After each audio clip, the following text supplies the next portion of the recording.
Sir के लिए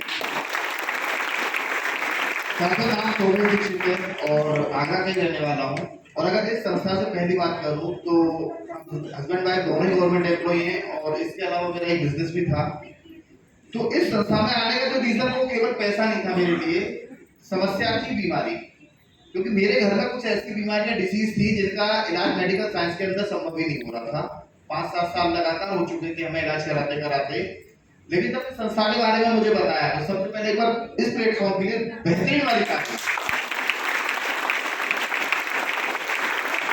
जब इस प्लेटफॉर्म के बारे में बताया तो भरोसा नहीं हो रहा था, क्योंकि डॉक्टरों के पास सालों साल से जो बंदा जा रहा हो और अगर रिलीफ ना हो रहा हो तो उसे भरोसा बहुत ही कम हो जाता है।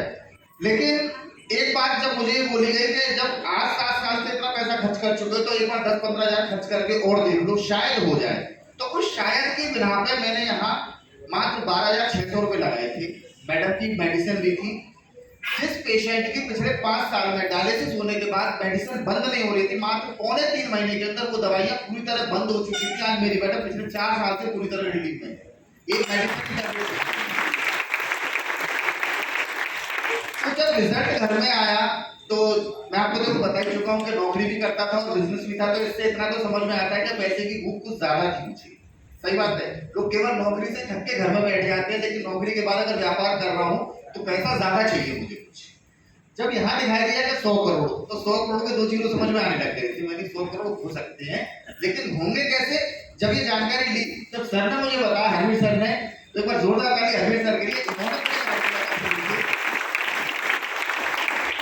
सर ने बताया कि आपको करना कुछ नहीं है, जिस तरह से आपकी मदद किसी ने की और आप भी किसी ना किसी की अगर मदद करते रहोगे, और अगर मदद करते करते पैसा आता है और वो पैसा अगर करोड़ों में पहुंच सकता है, तो मदद करना काम अच्छा है या बुरा है?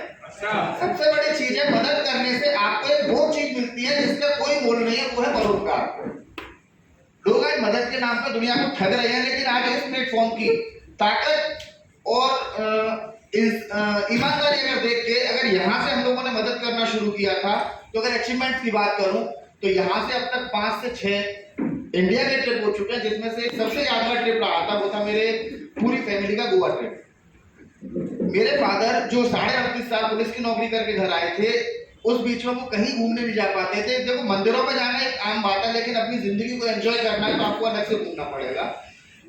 रिटायरमेंट के बाद जब उन्हें हमने यहाँ से गोवा घूमने के लिए भेजा था, मेरी मम्मी, पापा, मिसेज और मेरे दोनों बच्चे गए थे बाई फ्लाइट। तो लौटने के बाद पापा ने एक ही बात कही थी कि हमारी तो कट गई जिंदगी, तो तुम जीते हो। भरोसा इतना हो गया था कि अब जो कुछ भी हो सकता है, अगर ये कह सकते हैं तो इसका मतलब दुनिया की फिक्र नहीं करनी, पॉसिबल सब कुछ है यहाँ से। इसके बाद अगर अगले ट्रिप्स की बात करूं तो देश विदेश घूमने की यात्रा हर इंसान चाहते हर इंसान की होती है नहीं होती, लेकिन चाहत क्यों रह जाती है? क्योंकि रोज के खर्चे पूरे नहीं हो रहे तो विदेश कहां से जाएगा इंसान। लेकिन आज इस प्लेटफॉर्म से अगर मैं बताऊं तो थाईलैंड और दुबई विद फैमिली मेरा कंप्लीट हो चुका है, और 7 नवंबर को कंपनी की एनिवर्सरी है थाईलैंड के अंदर। हम लोग अपनी टीम के साथ और अपने सीनियर्स के साथ, अपने गुरुओं के साथ वहां जा रहे हैं।